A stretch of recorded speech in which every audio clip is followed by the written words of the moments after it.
And welcome to Monday Night Live at Air2Ground Farms. Hi, I'm Shelly. I'm Rich. Well, before we do anything, I think we should go ahead and give a farm update for this week. Oh, yeah? Yeah, because we don't have any turkeys anymore. Woo-hoo. I know, that's great. So tonight we're going to talk about land and some of the thoughts that we had when we were buying this land and coming up with the topic for the week. I'm like, why don't we scale out a little bit or a lot of it and talk about why we picked the land that we have and some of our thoughts, some things that we might do differently, some things to think about if you might be in the market for buying land. We highly recommend it. Buying land, yes. Oh yeah, for sure. Yeah, for a multitude of reasons. Yeah. Yeah. So that's going to be the topic for tonight. But as Shelly mentioned, we'll do a farm update first. Mm-hmm. And the biggest happening on the farm this week It's not that. is not that. At all. That was not at all the biggest thing. There The you biggest go. thing Find the was image. Okay. the turkeys Look at those pretty turkeys. are on the livestock trailer. We had mentioned taking a video of this. The weather was not great, so we were not able to video it, but we wanted to share it with you anyway, at least the final product.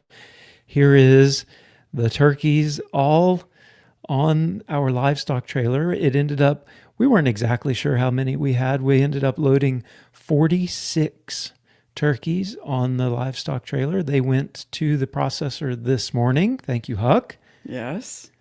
Thank you, Huck. And we were really concerned about how we were going to get those turkeys to the processor. When we take our chickens, we take them in orange chicken crates, and they do sell turkey crates, but we weren't sure if we're going to do turkeys long term. This was sort of a bit of an experiment. And we're like, do we invest in these turkey crates? And I don't even know if our turkeys are going to fit in the turkey crates. They're marketed to hold 4 turkeys, but they're 17 and a half inches high. And They might would have. I'm like, man, I don't know that, don't even count their feet and their necks and everything. And they can hunker down and get all. 17 and a half would be It would be tight. cramped situation for those birds. And then trying to get them in there. The process for loading these guys was interesting. I ended up having to pick up every bird and place it onto the trailer. We tried doing with the turkeys what we do with the pigs and even the lambs in feeding them on the trailer prior to wanting to load them, and just basically we have self-loading hogs and self-loading lambs, and we're like, man, let's do self-loading turkeys. No, we put the food in there, and they just looked at that trailer like it was. I went out. They were just. Yeah, I went out the dumb. next morning after Dumb. the first evening. We gave them some food in the trailer and went out the next morning, and they were all standing at the back of the trailer looking at me and looking at the food in the trailer, and all of them were just talking about it. They're like, hey, there's food in there. Yeah.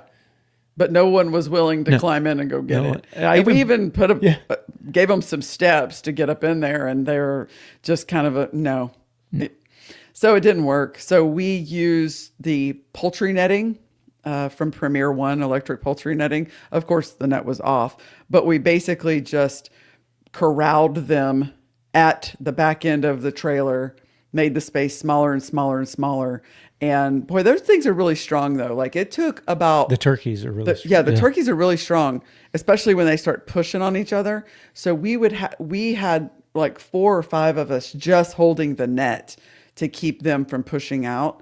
But we held the net, put a pig board at the back door, and then Rich caught each one and put it into the trailer. Yeah, I started by lifting it over the pig board, and those jokers are heavy. And let me tell you, I took a wing to the face, I don't know, a half dozen times, and man, are those things strong. One of them, I felt like I'd been punched in the jaw. Mm-hmm. I mean, like it hit me hard. Yes. I'm like, golly, I can't imagine trying to take that bird and stuff it down in a crate and then move it out of the door so that I could stuff the next one in the crate. Yeah. And then the birds weighed like 40 pounds plus. So that, they say they'll hold 4 birds. So now you got 150 pounds in that crate. And now you'd have to try to stack the crates. And I'm just like, no way. I just don't think there's any way at all we could have done crates for those birds. Oh, and by the way, they're $85 to $100, depending on where you get them, per crate, and they hold 4. Yeah. That was going to be quite an investment into something that we weren't even sure we want to do again. Yeah. So put Huck's comment up the there. livestock trailer was awesome. And then Huck says when he got them to the processor, they all just walked off the trailer. All those turkeys just walked off the trailer. Beautiful. So the processor set up a little area, like a pen basically for the turkeys on turkey processing days, and just walked off the trailer. So we're glad to have them gone, and they'll be going into freezers. Yeah, so we had to decide. So something that you might not think about, like what is the best way to sell this now? Yeah. So we've made these turkeys. We've had 46, and what cuts do you get? How do you sell them? Because last year, we had 3 toms and a hen. The toms averaged 30 pounds dressed, and the hen was 22 pounds. And the 30-pound toms wouldn't fit in the oven. They wouldn't fit in a turkey roaster. No, we don't have to grow them that big. No, well, this is how it worked out for dates for processing. We weren't going to grow them this big this year, but it just happened that we were able to buy turkeys at half price when we bought them, and this was the only processing date. So, but I don't think these were quite as big as those. Not quite as big. Last year. There were, I don't know, 4 or 5 that were alive. They were 40 pounds plus. And selling whole turkeys, yes, the holidays are coming and it is the perfect time of year for that. But with the price per pound and the area that we're in, we have some pre-sold whole turkeys for the holidays for Thanksgiving. But that's not our primary market. Our primary market would be by the pound, like 1 pound of ground turkey for people who say can't eat beef, who have alpha-gal or something. So we decided we'll do a handful of wholes, and then the rest of them, I think we did 20 split split turkey breast. So we'll have some just breasts, and then the rest of it, everything else will be done into ground turkey. Yep. And that's the way people like it. They want it small and they want it ground up. We hope it sells. Oh, it'll sell. It'll for sure sell. I mean, people love ground turkey. So that's what we decided to do with them. And it's a small enough batch with only doing 46 that I think that, it's a good test. Yeah. It's a good test into turkeys. Yeah, for sure. Any other farm updates? Well, we continued working on the rabbit, barn? Yeah. I guess it is. Well, now it's time to put this up. Okay. Woohoo. So if you haven't seen it already, make sure to go and check out this week's farm video. It came out on Saturday. It is part 2 of the pallet barn build, where we added 2 more walls and a couple of holes. We put the posts in the ground. Yeah. And we did it. We had to get it done, and it had rained, but it was several days prior, and it had already turned dry, and it was very hard dirt. So those of you that did watch the video, you'll find this funny. So Dad went out, and Mom and Dad are here now for a couple of weeks. This morning, Dad was like, I'm going to go put that other post in. Well, it's been raining for 2 days straight. And we're like, okay. Well, he went out, and like 10 minutes later, he was back in saying, I'm finished putting the post in. And we're just like, oh, you have got to be kidding me. Yeah. And there were comments and augers. Yes. And we've used augers here before. It makes it very difficult with the rock and the handheld augers. And we were working very close to the wall, so the machine would get in the way. and the marking the post hole digger so that we know the depths. We knew, yes, Susie Q, we knew how deep it was, but in order to show on the video, we used the tape measure so that people could see, it's just part of making the video. See the progress that's happening as we're digging the hole. The idea was to show the struggle that we were having, and continuing the dig until we knew it was 2 feet deep would not be a good video. We didn't think so. Right. About every time we had to rest because of the rocks, we measured it, but we do know where 2 feet is on the post holes. Yeah. So that was the mentality behind why we were doing what we were doing. But thank you so much. We always love you guys' comments on them, and suggestions. Yeah. Additional farm updates. It has been raining. Yes. The weather has cooled off. Fall is here. Fall is here. We had our first frost last week. We had ice on the top of the turkey water buckets and frost in the shade. The garden survived it because by the time the frost was settling, the sun had actually come up. So the garden was in the sunshine. It did fine. All of the areas in the shade on the middle and lower. So our property is sort of in 3 different elevation sections. The upper part on top of the hill did not frost. The middle part where our house is did. And then the lower part, like where the pigs are, it definitely frosted down there. Anywhere there was shade, there was a pretty thick frost on the ground. So if you're new here, we do live in Southwest Missouri in the Ozarks. So we're, in a part of the country where it's about time for fall and cooler weather and the leaves to start changing. Yeah. Historical frost date, first frost date for us is October the 14th. Last year it was October the 11th. This year it was October the 20 whatever. So so we here we are. Certainly appreciate the relief from the heat. Yeah. We absolutely appreciate the rain. The rain came a little bit late as far as the grass is concerned. We're going to see if we get any kind of regrowth now on the grass. Yeah. Well, let's do a little roll call and see who's here tonight with us. All right. Say hello. Cool. Well, we've got Phil. He says, "Hi all. It's a very pleasant day here in Southwest Missouri." It is. Looks like we will be getting our first frost in the next couple of days. Fall is here for sure. We've got Becca saying hello from the top of the hill, and Huck saying hello, farm friends. Homestead Jude says, "Happy Monday, y'all." We have Carol saying hello to my favorite Monday night live stream. Aww, we're so glad you're here. Kathy says, "Hi, friends." Hey there. Anna, hello from Florida. How's the weather down there?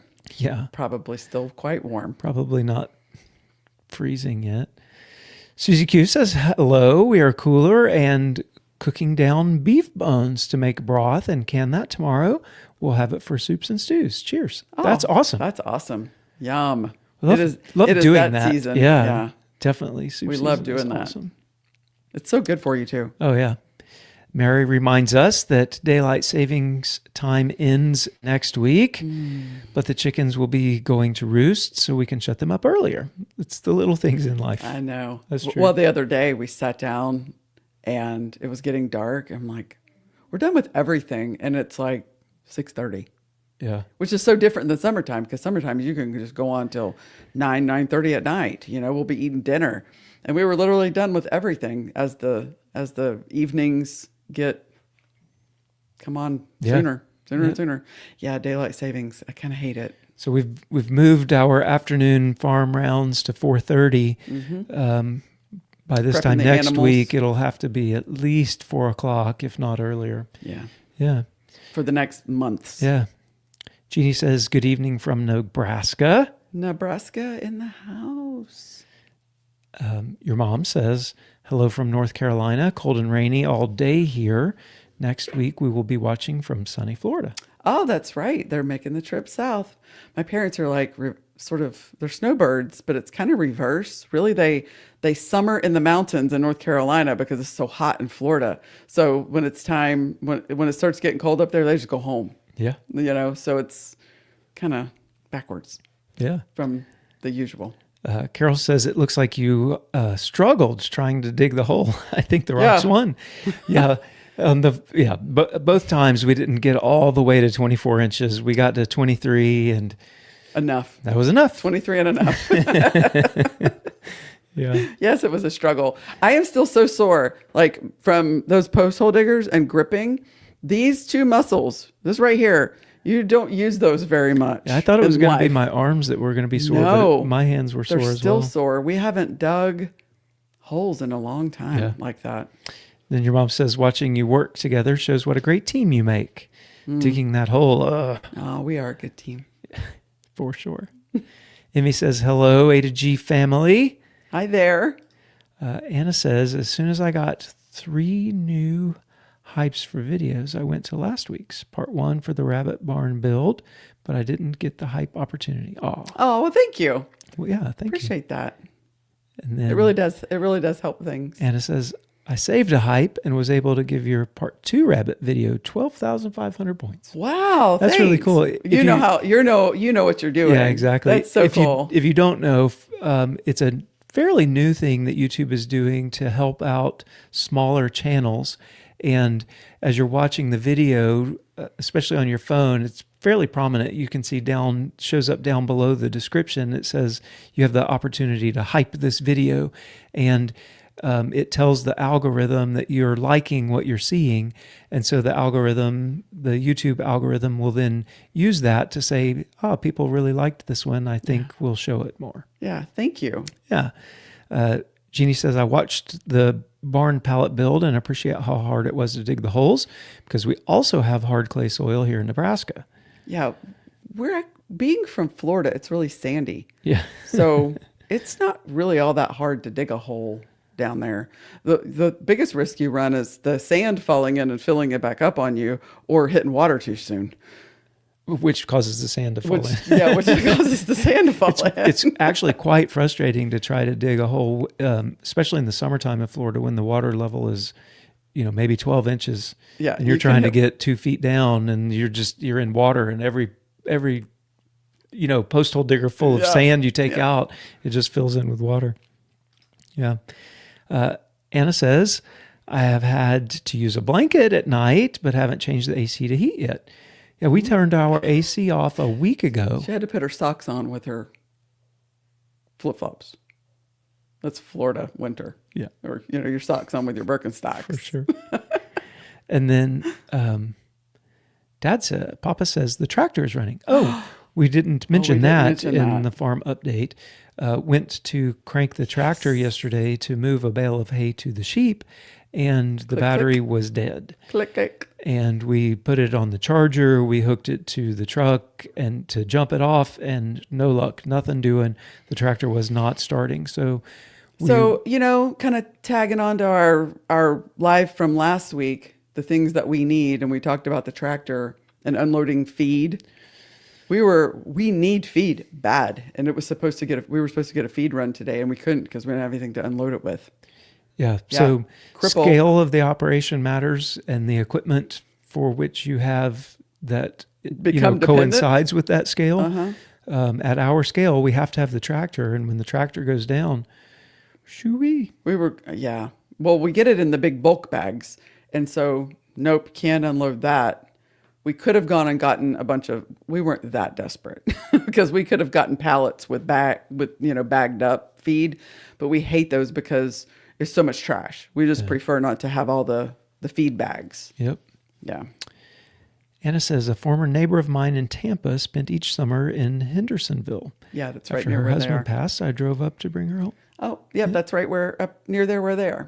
Yeah. They really do love it up there. And Jeannie reminds, hey, throw a thumbs up. Throw a thumbs up. Yeah, hit the like button if you're with us still. Okay, so let's talk about, we get the question all the time. How did you find the land that you have? How did you wind up in Missouri? How did you find the land, and what made you pick it? And it's a kind of a long story, so I'm not going to tell like all of it, but we were looking for at least 100 acres. And we wanted it to be in the southeastern quadrant of the United States. We've lived a lot of places. We've lived all over the world. And we knew that we wanted to be in this region. We've lived out west. We thought we were going to love it. We didn't necessarily.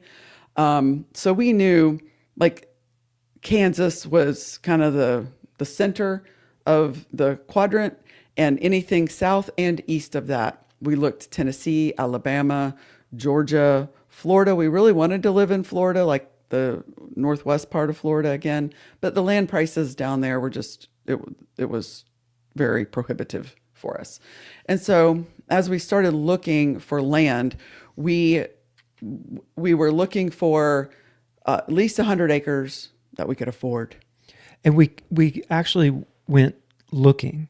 So I had an idea of 100 acres, but I didn't know, like, what does 100 acres look like? Yeah. And so when we went looking for land, it was, let's walk around on parcels of land that are 100 acres plus, somewhere 100, 150 acres, and see what that size looks like. Because it made sense to me.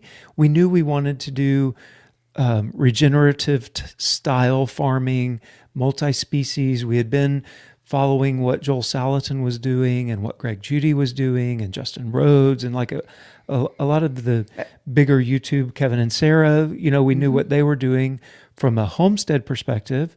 And so like we had some ideas of the types of animals we wanted to raise and the way we wanted to raise them, but we didn't have a good mental image of what 100 acres looks like. And so he said, hey, let's go take a trip. Let's go look at some land. So I set up with a real estate agent to go and we looked in multiple states, and we looked at upwards of 20 different pieces of property over the course of a long weekend, and just basically took a road trip. Yeah.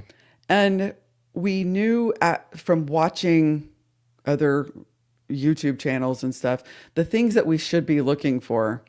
Some of the things that we have access to now, it was kind of like dumb luck that it was here, but we now know that's something that someone should actually pursue and look into, not just hope that it's there when you get there. So we found the piece of land.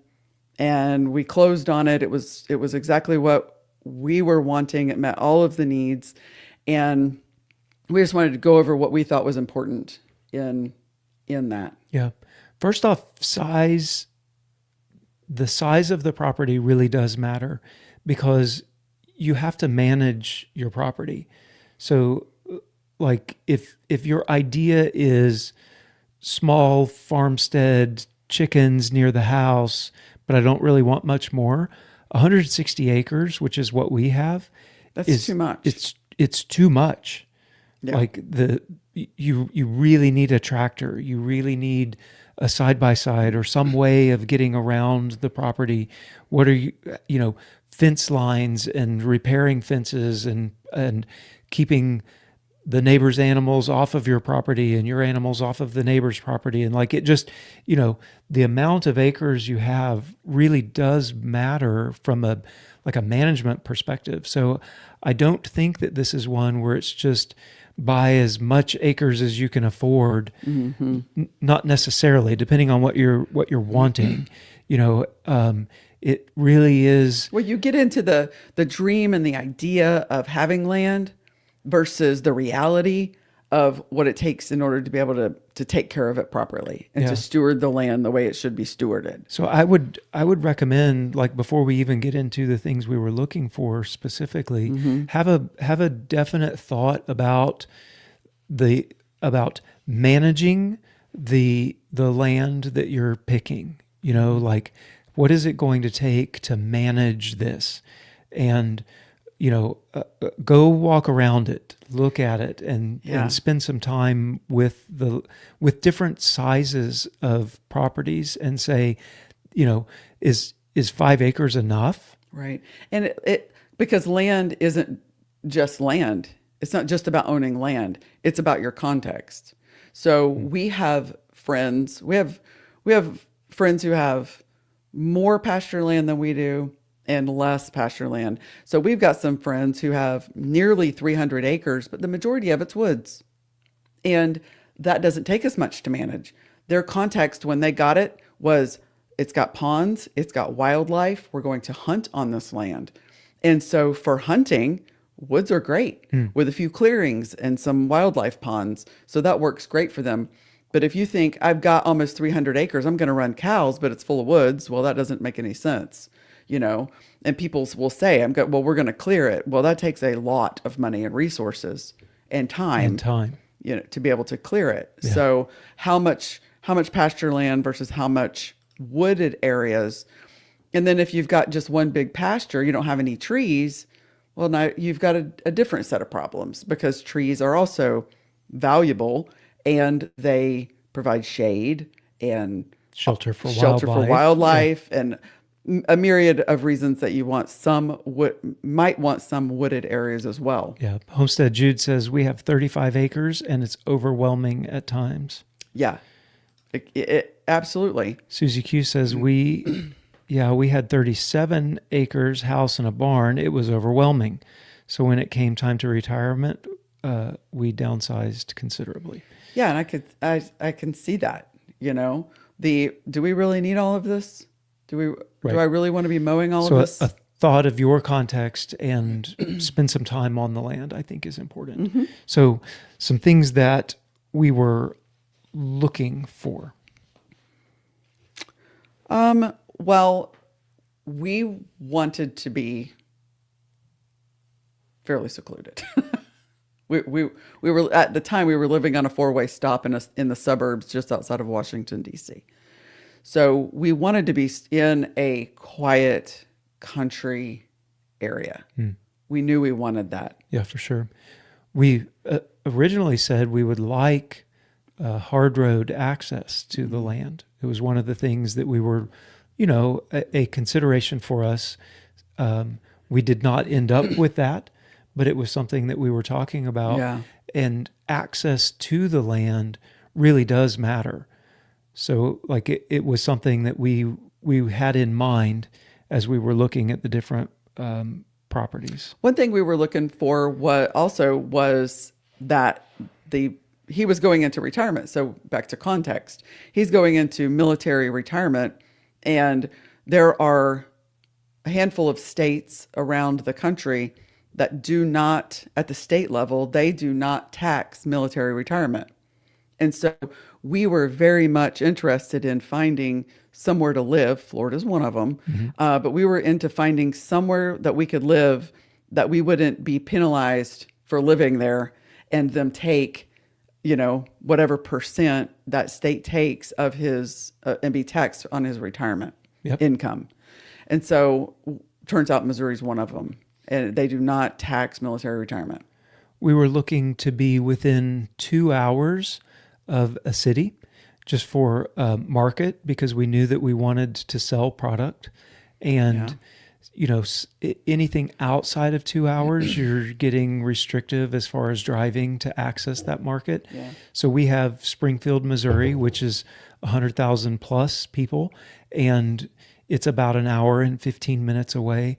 So we knew that we wanted fairly close, but not too close, to a population, access to a population center. And then that also means that we're fairly close to the amenities, the hospitals, like things that you might need. There's a Costco in Springfield, there's a hospital in Springfield, like some of the things that, you would consider also as far as amenities go. We knew that it was fairly close by. It's close enough. If it was 2 hours, though, I wouldn't like that. 2 hours would be that would be a stretch. I'm glad that it's about an hour. Yeah. And that works really well. We don't utilize the markets over there as far as like the farmers market. It just wasn't a good fit for us. But if we decided to make a change and start doing that, then it would be a doable reach for us. A tip there, especially if you start getting into county roads or country roads, dirt roads, is look at, when you're looking on the different map services, look at the actual drive time and not necessarily just the number of miles away. Yeah. Because for us, almost half of the time for us to get to Ava, which is our nearest town, almost half of that time is spent on the first 1.5 to 3 miles, depending on which dirt road we take. That's 10 to 15 minutes of the 25-minute drive to town is just on this first few miles of dirt road. Yeah. Okay. So now the context of the land, and not just your context, but also like kind of what's nearby. So we were looking at one of the pieces of property, and I was like, what's that smell? And all of a sudden I'm like, because I used to work at one, I said, is there a landfill near here? And the agent was like, yeah, however many miles away the whatever landfill is over there. And I like, you can keep showing us around this property, but it's a big no. A landfill nearby? No, thank you. I don't, even if it's only when the wind's blowing out of the way. No, I don't have any interest in living near there. Is there a large animal feeding operation nearby? You don't want to live probably near a hog farm. Well, when we lived on Mountain Home Air Force Base, there was a CAFO. It was beef CAFO. It was probably, 5-10 miles away. Feedlot. And man, when the wind was blowing out of the northwest, it was like, it was rank. Oh. It was so rank.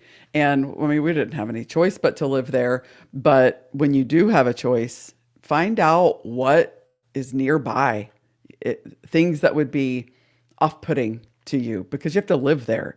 It's not, some people around here have farms. Like when my parents had cattle, their cattle were 30 minutes outside of the town that we lived in. And so they would go out and check out here, we call them farms, they would go check on their cows every day or every other day or whatever, but they drove to them. And if you're going to be living there, you need to make sure of what's going to be around you. Like if we just had cows out there, it would be fine, but not if you're going to build a house. Yeah. No bueno. Yeah. Look at things like the qualities of the property. Is it in a low-lying area that doesn't drain well? Is it in a high area that can't retain water at all?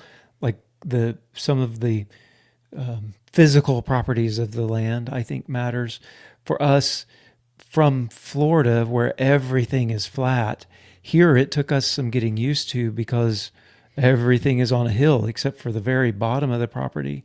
Like outside of that, pretty much everything has some slope to it. Some slope, yeah. Like where we built our house, we had to build you built a swell around it, so because you have to have proper water drainage around the house, and we had to divert the water from that would be coming down the hill around the house. And so just position is important as well, like where you're going to put your stuff. And if you're thinking about it, a permaculture book is a good place to start there. And they talk about between 1/3 and 2/3 of the way down the hill is where you want to be. So basically in the middle, which is where we ended up with our house. The bottom is going to be a cold sump and potentially run into flooding issues. Top is going to be probably warmer even in the summertime, and wind could be an issue. So the middle of the hill is wind. Yeah, like your mom and dad out in Oklahoma, wind can be an issue. It definitely comes blowing across the plains. I mean, it's wonderful, but if you're trying to do something that isn't going to hold up to that, or you've got to be out in that, like really out in the elements all the time, that might not be. It might wear on you. Yeah, We have some questions? Well, a couple of comments, yeah. Okay. So Emmy says, I'm a single mom, almost empty nester, and the thought of 10 acres is overwhelming. This content is incredibly valuable. Oh, good. Jeannie says, we have 5 acres and currently retired. It's the perfect amount of land for our situation. Good. That's awesome. That's awesome. And, you can do so much with 5. You can do a lot with 1 acre. Yeah, for sure. You really can. Yep. Especially if you start looking at like chickens and rabbits. And hogs, rabbits. Yeah.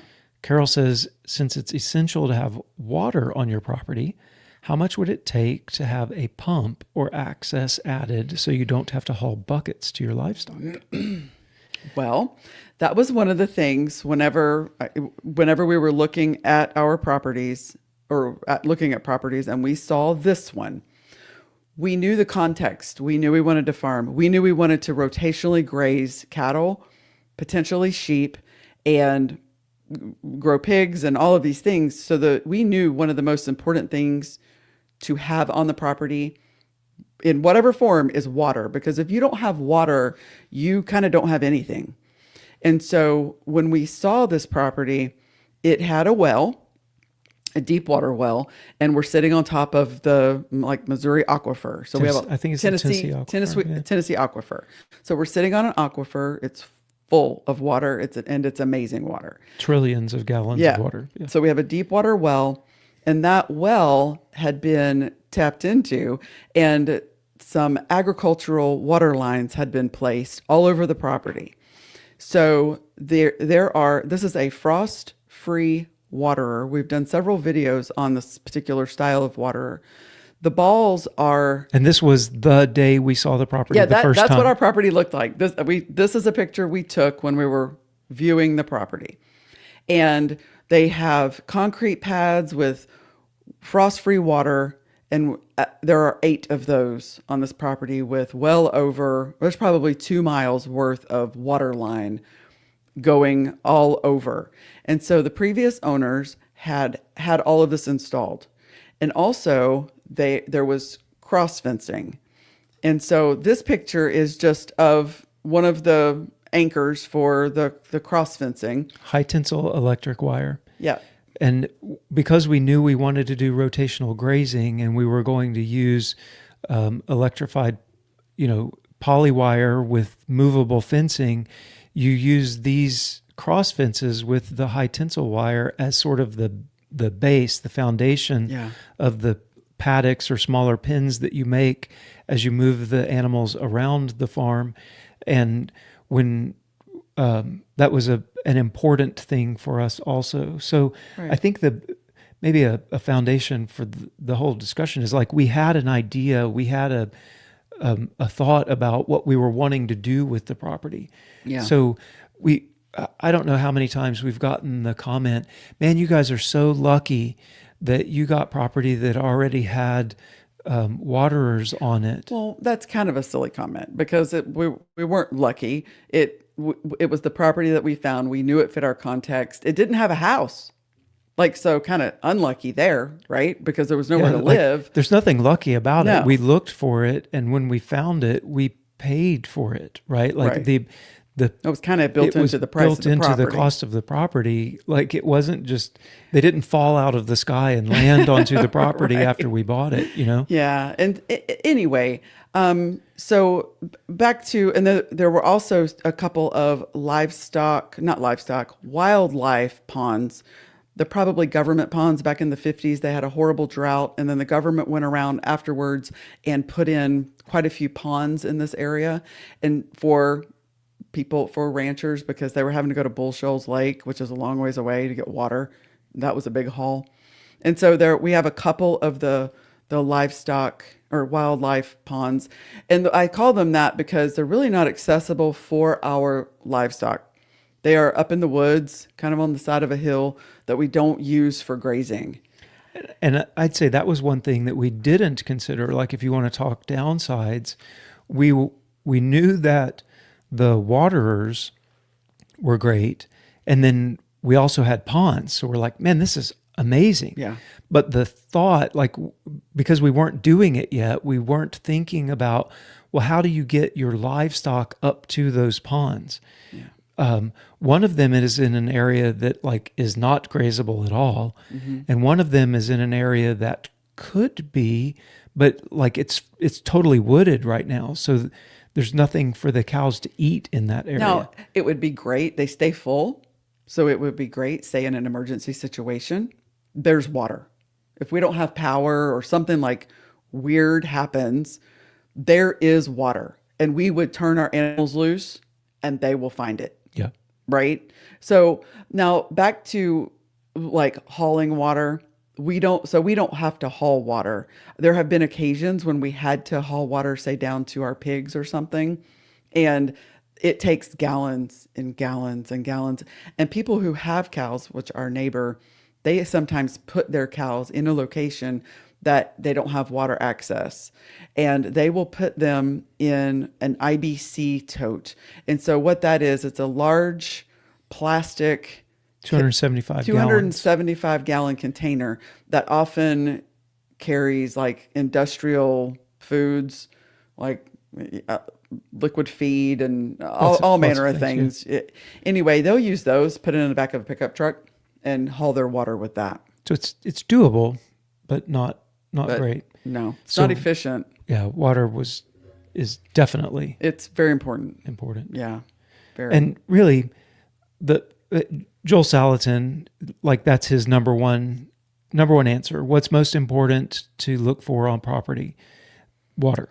You have to have water access. Yeah. If you don't have water, you can't have animals, right? Yep. So, did we answer the question? I think so. How much would it take to have a pump? So in this area, we didn't answer your question. We talked a lot about water. In this area, a livestock well and pump, when we first moved here, was around $8,000. In the time since we've been here, 4 years, the last time we checked, it was going to be $24,000 to have a well put in with a pump. The well and the pump and the pressure tank and all of the stuff associated with it.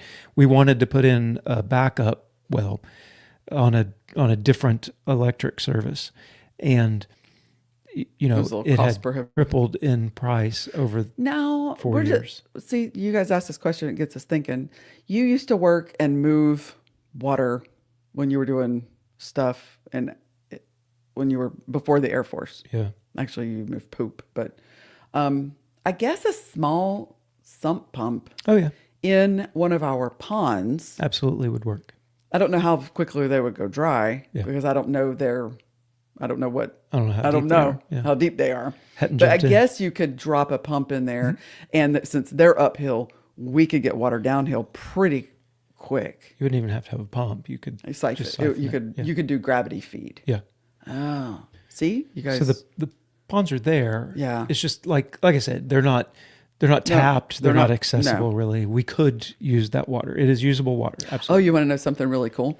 So we were on a piece of land that we got after we bought the original piece. We were riding around looking one day, and we were like, what is that over there? And it's along this fence line of this pasture, and it was cattails. And we're like, what are cattails doing over here? So we found yet more on a different piece, like it was another little smaller pond that had, kind of live water going on it. And it was really, so you never know. Sometimes you discover things that, when the land is big. So yeah, that was kind of cool. So a couple more comments. Cattails on the side of a hill. Susie Q says, true that we had a hog farmer at the other end of the mile we lived in. The middle of the summer could be miserable. Oh, yeah. Nobody wants to live near a hog farmer. Yeah. Homestead Jude said, everything on our property is a hill. Houses on the only flat spot sure is pretty, but hard for farming. Yes. And reminds us that elevation is important for planting fruit trees. Oh. Mayor says, I live right across the road from the ocean, which is beautiful, but the winds can get wicked sometimes. Yes. Homestead Jude says, yes, water is so important. Our house had a 30-foot rock ring well when we bought it 16 years ago. Went dry the first year. $10,000 to put in a 300-foot deep water well first year. Big hit to the budget. Yeah, that's big. Yeah. It's big. But for sure. You got to do it because you got to have water. Yeah. And then Jeannie says, we have a small pond on our property. One year, the neighbor's cows accidentally shut off their water. They were thirsty, so they went looking for water and ended up on our property. They will find it. They will find it. They will find it. Yeah, for sure. Wow. Yeah. Okay. So moving on. How many, we talked about acres, but the requirements, what is your context? If you're going to homestead, you don't need 160 acres and you don't need 8, cattle water, whatever, frost-free waters, you know. But if you are, 160 acres is big, but I wish we had 300, you know, because whenever you get into cows, you realize, man, we could use more, kind of thing, you know. Yeah. You can always have too many cows. Well, isn't that the saying, you know? So anyway, context, how much land, what are your goals as to what you truly need? Yeah. Regional factors matter. What area of the country, of your country, are you in? What's the population density? Are you wanting neighbors or not wanting neighbors? I think all very important. The county, we're in Ozark County in Missouri, which is very sparsely populated, fairly depressed economy. And that was not only okay with us, sort of what we were looking for, not the economy, but the sparsely populated. We did not, like Shell said, we were coming from the middle of the DC suburbs. We spent over 2 years in the middle of downtown Seoul with like South Korea with 20 million people surrounding us, looking down on us from high rises. Like, so the idea of a dense population center was absolutely opposite of what we were looking for. So, a 3-mile dirt road, county road access for us was okay. Yeah. Might not be for you. Yeah. We didn't know that it was going to be okay. Like, we were a little iffy at first, to be honest with you, because, we're coming from hardtop life. Our car, y'all, I'm picky about my car. And I like it to be clean. Yeah. I like it to be clean. I'd take it through the conveyor belt drive and have them tend to it. And you can't even want that living out here.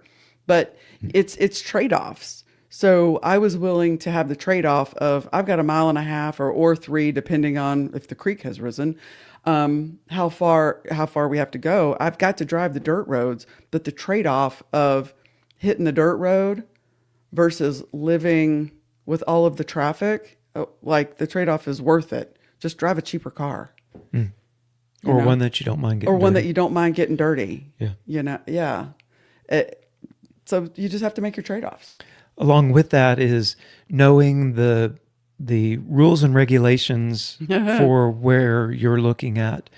What are the zoning restrictions and laws? What are the inspection requirements, the permitting requirements?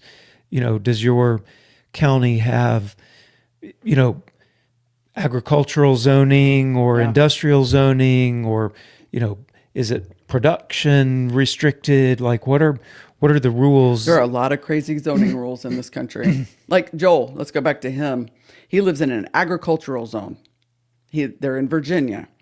He lives in an agricultural zone. That means you can't manufacture, because it is not a manufacturing zone. He can grow things, but he can't make things. And so, I mean, for him, the restriction that he talks about is he can't cut down the trees on his property and turn that tree into a chair, because that is manufacturing. He could cut the tree down, he can haul the log off, sell it, or he can have it manufactured somewhere else, but he can't manufacture a chair on his property from an oak that he cut down. Yeah. Where we are, it's pretty much free Missouri here. When we call it that. Every county in Missouri is not as free as this one, but this one is considered a Class 3 county, and you can kind of do with your land mostly what you want. Yeah. So that we had to pull no permits. We got no inspections to build the house, the barn, the cow barn, like septic tank. Nobody cares. Nobody cares. Right. Like if you don't want your house to catch on fire, you should do the wiring correctly. Right.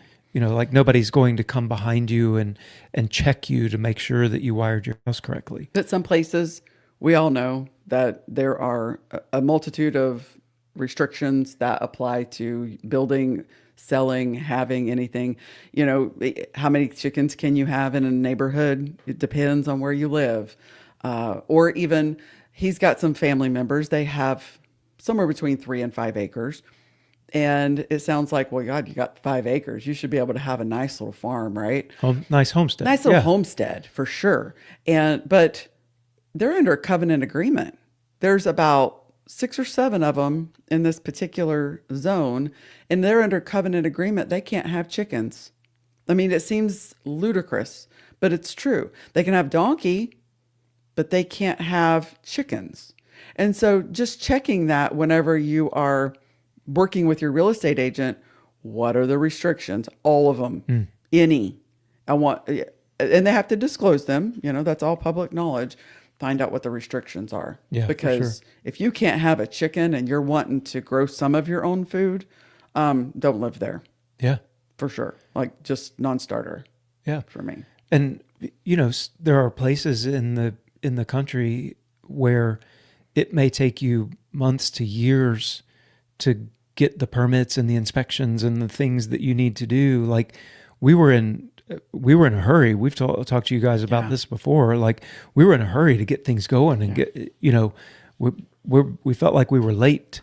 Yeah. So the last thing we would want is to be held up by permits, months on permitting and inspections. Yeah.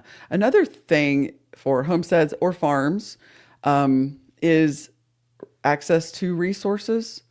So we farm, we have to have a lot of feed.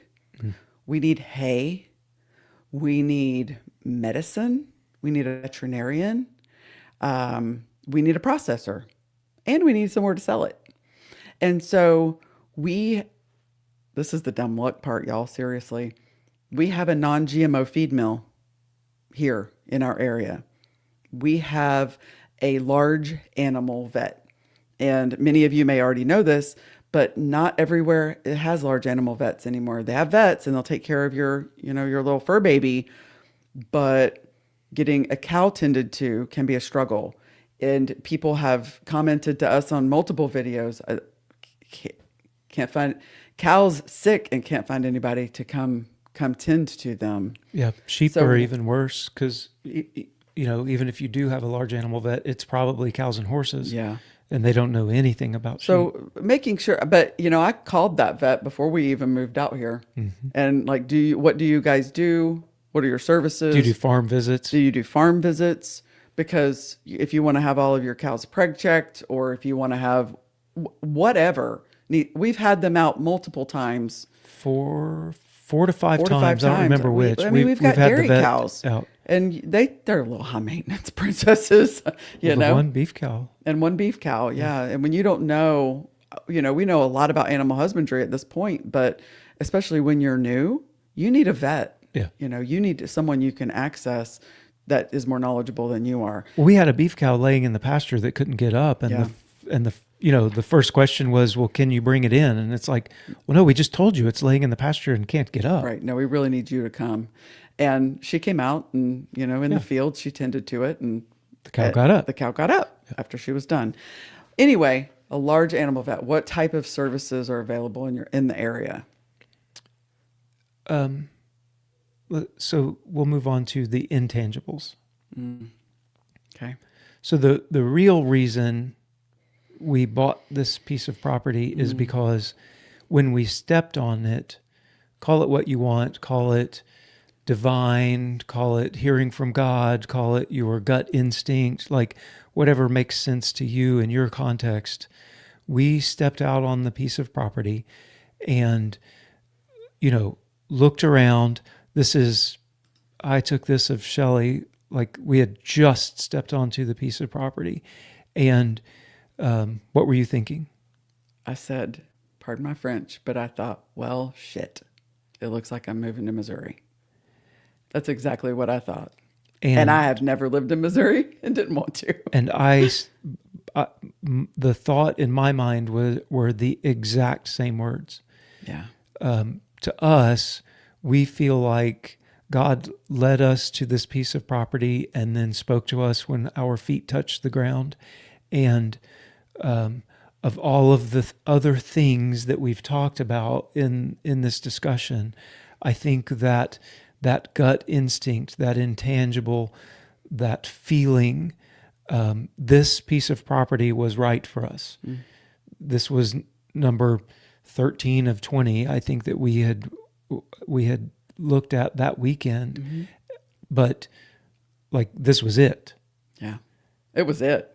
I mean, it really was. It's really interesting. Well, we hadn't seen the cattle waterers.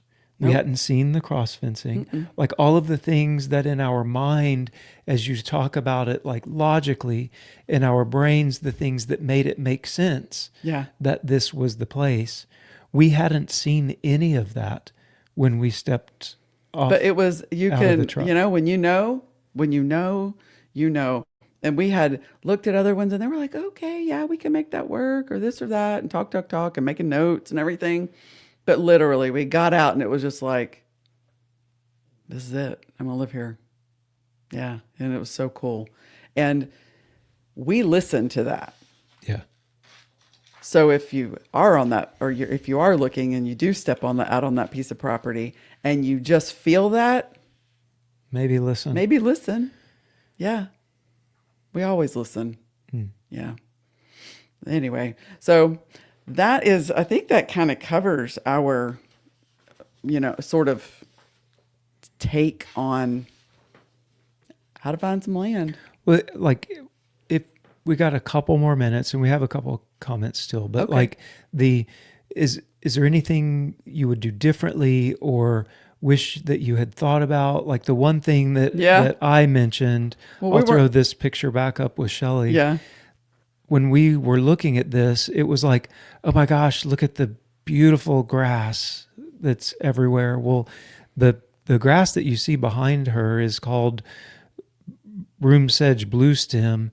It's also referred to as poverty grass. It is a key indicator that the soil is spent. Like, all of the nutrients are gone. That's the grass that sort of holds the dirt. Yeah, it's not even really soil at that point. It holds the dirt from washing away. So like, we didn't know what we were looking at as far as like the grass that the place had. And there were, although we knew we wanted to do regenerative,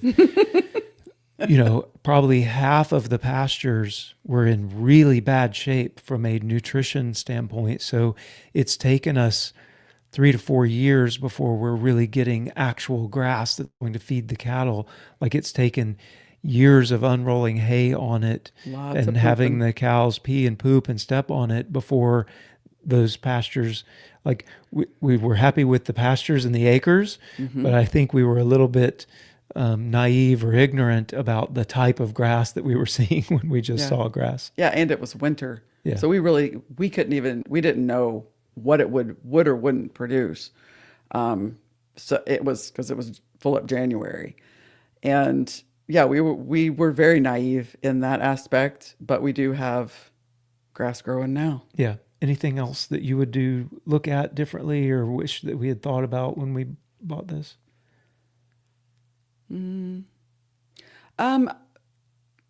Perimeter fence. Oh, that was the other perimeter fence, because when you have animals, you need good fencing, and we do have perimeter fence. We do. So perimeter fence needs to be good. A lot of ours is old, so we're constantly having to mend it. We need to basically perimeter fence the whole thing. But when you win the lottery, I guess we'll do that because that's expensive. Another thing is, with your real estate agent, where your borders, where your property line is, find out that information and what the fencing laws are, who owns the fence between you and them, what the state regulates, and your neighbors, because state by state, the laws are different. And in the state of Missouri, your property line and your fence line sometimes isn't the same. So on 3 sides of our property, our surveyed property line is not the fence line. Right. So it is a immediate issue between you and your neighbors as to who owns the fence, who owns the land on either side of the fence, who is responsible for mending the fence. Can you use the land all the way up to the fence or not? Like it is a big issue. And, you know, on our north border, it's about 5 or 6 feet, not really a big issue. On our south border, it's probably 50 to 100 feet. Yeah. And it's a bigger issue. On our west border, or our east border, that's the one that's about 20 yards. On the east border, our neighbors are using the land between the property line and the fence line. Mm-hmm. So like it just turns into a big headache, a big deal. So that was something that we were told by the agent, that the fences were the property line. Okay, fine. And then you close and you start, and then we closed, it got surveyed, and we go out and we start seeing tape, and we're going, oh, right, we've got some fencing issues. Yeah. So that is something to make sure that you check into as well. Yeah. I don't know that there would have been any way we could have known. We had to, go survey it first. Anyway, so those are a couple of things that we would think about. It would not have differently. Been it wouldn't have made a difference, but no. It was quite the surprise. Yeah. So Carol says, one concern I have is overspray from surrounding farms. Is that a concern where you live, and is there anything that a landowner can do about it? Well, we don't have any row croppers in this particular area because we're in the hills. So we don't have a lot of row crops and people spraying like by air. We don't have any crop dusters in this area. And no one around us sprays. So no. It could be a concern. I could absolutely see where it would be a concern, especially if you're in an area with row crops. But for us, no. Right. Susie reminds to get a perk test so that you know what kind of ground you're getting into. Yep. Yeah. But we were in a hurry, so there we are. Yeah. Jeannie says, I remember the first day we walked around our property 25 years ago, and it was so exciting. Yes. Anna says, I went house shopping accompanied by my mother. I had not intended to bring my checkbook. I set foot in my home and thought, shoot, my mother would have bought it if I had not. Oh, really? That's awesome. Yep. Homestead Jude, when you find that piece of land and you feel it, you just know it. That's right. We call it falling in love. Yep. Oh, and we may have told you already, we did. And after we closed on it in February of 21, he was going to continue working at the Pentagon for like 2 more years. And he came home by like March. It was like a couple of weeks. And he came home one day and he's like, I'm done. I don't want to do this anymore. I'm ready to retire and go to Missouri. It's like, okay, then. Lots of reasons. Well, there's a lot of reasons, but I think once we closed on it, there was somewhere to go. Yeah. And it was like we were being pulled. Yeah. Your mom says good night. Good night. And interesting discussion. Yeah. And then Jeannie says, thanks for all the great information. I appreciate all the comments. Yeah, so do we. So do we. The comments really make this. Yes, it really helps us and helps drive each of you that engage and provide the comments. It really helps us, and it makes us feel like we're interacting with you and spending time with you. Yeah. So thank you. So Absolutely. Emmy says, loved it. Thank you. All right. Well, thank you guys for hanging out again with us on this Monday Night Live. And until next week. Yeah, till next week. Bye, y'all. Bye.